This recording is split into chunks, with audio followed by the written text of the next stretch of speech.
Hello everyone, this is Anjali Kushwaha and welcome back to my channel. आज हम chapter 4 start कर रहे हैं बेटा। आज और चैप्टर का नाम क्या है? Basis of accounting. चलिए स्टार्ट करते हैं। बेसिस ऑफ अकाउंटिंग क्या है? Basis of accounting two types की होती हैं। First cash basis and second accrual basis. Cash basis में हम क्या करते हैं, जैसा कि आपको नाम सजेस्ट कर रहा है कि कैश, तो मतलब क्या है कि कैश से रिलेटेड ही चीज़ें होंगी इसमें। रिकॉर्ड ओनली कैश ट्रांजेक्शन्स, वही ट्रांजेक्शन्स हम क्या करेंगे, रिकॉर्ड करेंगे जो कैश में है। या तो पैसा हमें मिला है या हमने पैसा कहीं दिया है, या पैसा क्या है, रिसीव्ड हुआ है या पेड हुआ है।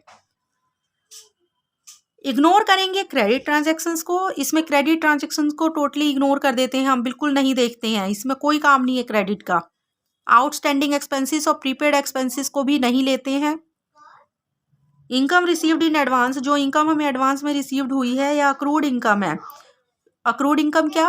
वो इनकम जो ऑलरेडी, जिसके लिए हमने काम कर लिया है, सर्विस हमने रेंडर्ड कर ली है, लेकिन वो पैसा अभी हमें क्या है, मिला नहीं है, वो भी कंसीडर्ड नहीं करते हैं। एग्जाम्पल देख लो। कैश में हम क्या करेंगे, वही ट्रांजेक्शन लेंगे जो हमें रिसीव हो गया है।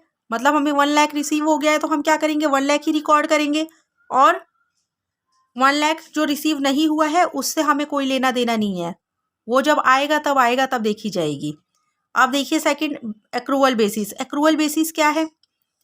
एक्रूअल बेसिस में हम दोनों ट्रांजेक्शन्स को रिकॉर्ड करते हैं। Record all the transactions relating for current year, जो भी करंट ईयर से रिलेटेड ट्रांजेक्शन्स हैं हम सब रिकॉर्ड करते हैं, या वो कैश में हो या वो क्रेडिट में हो। ठीक है, दोनों ट्रांजेक्शन्स क्या करेंगे, हम रिकॉर्ड करेंगे। वो इनकम जो अर्न हो गई है, और वो इनकम जो अभी अक्रूड है, मतलब वो पैसा अभी हमें मिला नहीं है लेकिन हमने काम कर लिया है, वो भी हम इनकम की तरह ही ट्रीट करेंगे। Similarly, expense has been incurred but payment has not been made, it will be recorded as expense. ये क्या है, फॉलो करता है 2 प्रिंसिपल को। कौन कौन सी हैं वो? एक तो रेवेन्यू रिकॉग्निशन प्रिंसिपल और second matching principal. Accrual basis क्या करता है, 2 प्रिंसिपल को फॉलो करता है। और ये हमने ऊपर देख ही लिया कि प्रीपेड एक्सपेंस और आउटस्टैंडिंग एक्सपेंस को इसमें क्या करते हैं, कंसीडर्ड करते हैं। अक्रूअल इनकम और जो इनकम एडवांस में रिसीव हुई है उसे भी हम लेते हैं। आई होप आप लोगों को अच्छे से इतना समझ में आ गया। Differences between accrual basis and cash basis, दोनों का डिफरेंस देख लो। पहले बेसिस देख लो, किस आधार पे देखा जाता है। कभी कभी पूछ लेते हैं कि नेचर ऑफ ट्रांजैक्शन दोनों का क्या है, या लीगल जो पोजीशन है दोनों की कैसी है। तो ना ये बेसिस लर्न होने ज़रूरी है बेटा, एक बार ध्यान से देख लीजिए। वैसे बहुत आसान है, एक बार में ही आप लोगों को समझ में आ जाएंगे, इसके लिए कोई प्रॉब्लम नहीं है। देखिए बेसिस क्या है, नेचर ऑफ ट्रांजैक्शन। एक्रूअल का नेचर क्या है, और कैश का जो है वो उसका नेचर क्या है, ट्रांजैक्शन का। तो एक्रूअल में क्या करते हैं, हम दोनों ही ट्रांजैक्शंस को रिकॉर्ड करते हैं, चाहे वो कैश हो या क्रेडिट ट्रांजैक्शंस हो।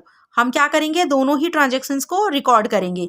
लेकिन कैश में हमने क्या करना होता है, बस कैश ट्रांजैक्शंस को ही रिकॉर्ड करना होता है, इसमें क्रेडिट का कोई काम नहीं है। प्रीपेड एक्सपेंस और आउटस्टैंडिंग एक्सपेंस को हम क्या करते हैं, एक्रूअल में लेते हैं। और अक्रूड इनकम और इनकम रिसीव्ड इन एडवांस भी क्या करते हैं, इसमें इसका ट्रीटमेंट होता है।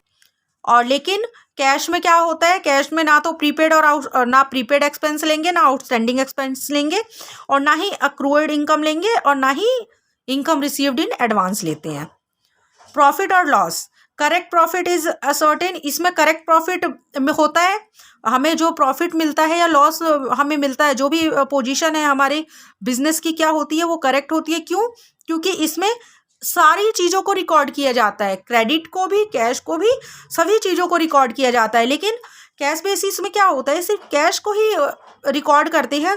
इस वजह से क्या है कि प्रॉपर अकाउंटिंग नहीं हो पाती। तो यहाँ पे क्या है कि प्रॉफिट और लॉस क्या है, सही नहीं निकल पाता है, वो असर्टेन होता है। टेक्निकल नॉलेज, यहाँ पे टेक्निकल नॉलेज थोड़ा होना ज़रूरी है बेटा। क्यों? क्योंकि यहाँ पे एडजस्टमेंट करने होते हैं, तो यहाँ पे टेक्निकल नॉलेज रिक्वायर्ड है। लेकिन कैश बेसिस में क्या है, यहाँ पे टेक्निकल नॉलेज की कोई ज़रूरत नहीं है, क्योंकि आपको वही ट्रांजैक्शन करना है जो कैश में रिसीव्ड हुआ है या आपने कैश में पे किया है। जब कैश आया है तो रिकॉर्ड करना है, जब कैश गया है तब रिकॉर्ड करना है। तो यहाँ टेक्निकल नॉलेज की कोई रिक्वायरमेंट नहीं होती। Legal position, legal position accrual basis में क्या है, recognised by the company act 2013। Accrual basis क्या है, रिकॉग्नाइज्ड है कंपनी एक्ट 2013 से, लेकिन कैश बेसिस क्या है, ये रिकॉग्नाइज्ड नहीं है। कंपनी एक्ट 2013 से ये रिकॉग्नाइज्ड नहीं है। एक्सेप्टेबिलिटी में क्या होगा कि अक्रूअल बेसिस को बहुत सारे बिजनेस क्या है, मोस्टली सभी बिजनेस अक्रूअल बेसिस को ही क्या करते हैं, एक्सेप्ट करते हैं, कैश बेसिस को नहीं करते हैं। कैश बेसिस ऑफ अकाउंटिंग को कोई भी एक्सेप्ट नहीं करता अपनी बिजनेस में। रिलायबिलिटी, एक्रूअल बेसिस क्या है, मोर रिलायबल है, ज़्यादा रिलायबल है according to cash basis. Cash basis reliable नहीं है। Suitability, accrual basis of accounting is suitable for businesses as it require information that is complex, और cash basis of accounting is suitable for NPO, only NPO में ही ये suitable है, not for profit organisation and professional such as chartered accountant, lawyer etcetera. लेकिन accrual basis क्या है, ये business के लिए सुटेबल है। तो बस यही चैप्टर था। अगर क्वेश्चन बनेगा तो डिफरेंस पूछ लिया जाएगा, मीनिंग पूछ ली जाएगी, इसमें और कुछ भी नहीं है, ठीक है। अजय इसलिए क्वेश्चन भी सॉल्व कर लेते हैं। During the financial year 1819 Ashok had cash sales of rupees 3,90,000 and credit sales of rupees 1,60,000. His expense for the year were rupees 2,70,000, out of which 80,000 is still to be paid. Find out Ashok income for 1819 following the cash basis of accrual और accrual basis of accounting. दोनों में ही निकालना है, cash basis पे भी निकालना है और अक्रूअल पे भी निकालना है। तो क्वेश्चन को समझो बेटा। पहले अशोक ने क्या किया है, कैश सेल किया है 3,90,000 का और क्रेडिट सेल किया है 1,60,000। एक्सपेंस हुआ है उसका 18-19 में 2,70,000 का, जिसमें से 80,000 अभी देने हैं, दिए नहीं है अभी। फाइंड आउट अशोक इनकम, और अशोक की इनकम फाइंड आउट करनी है। तो इनकम निकालने का फॉर्मूला क्या है, इनकम कैसे निकालते हैं हम, टोटल रेवेन्यू में से टोटल एक्सपेंसेस को माइनस करते हैं, हमारा नेट इनकम निकल जाता है। तो रेवेन्यू कितना हुआ है हमारा 3,90,000, माइनस किया हमने टोटल एक्सपेंस हमारा कितना है 2,70,000, लेकिन 80,000 क्या है अभी भी देना है, दिया नहीं है। तो हम 2,70,000 में से क्या करेंगे, 80,000 को माइनस कर लेंगे, कितना आएगा 1,90,000। आप 3,90,000 में से 1,90,000 को लेस करोगे तो क्या आ जाएगा आपका नेट इनकम। ये क्या था, कैश बेसिस पे, जो आपको कैश रिसीव हुआ है बस उस बेसिस पे। आप देखो क्रेडिट सेल हम दोनों ही लेंगे, ठीक है, सेल्स में हम दोनों लेंगे।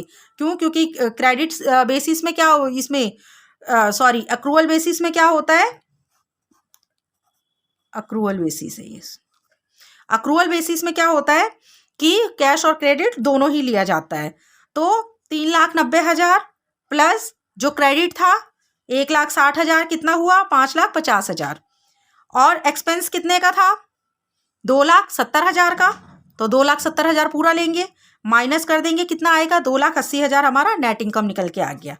आया समझ में, बस यही था चैप्टर, समझ आ गया, वेरी गुड। चलिए, अगर वीडियो अच्छी लगी हो तो लाइक करें, कमेंट करें, अगर कोई सुझाव देना हो या आपको कहीं कुछ चेंजेस चाहिए हो तो कमेंट ज़रूर करें। Thank you.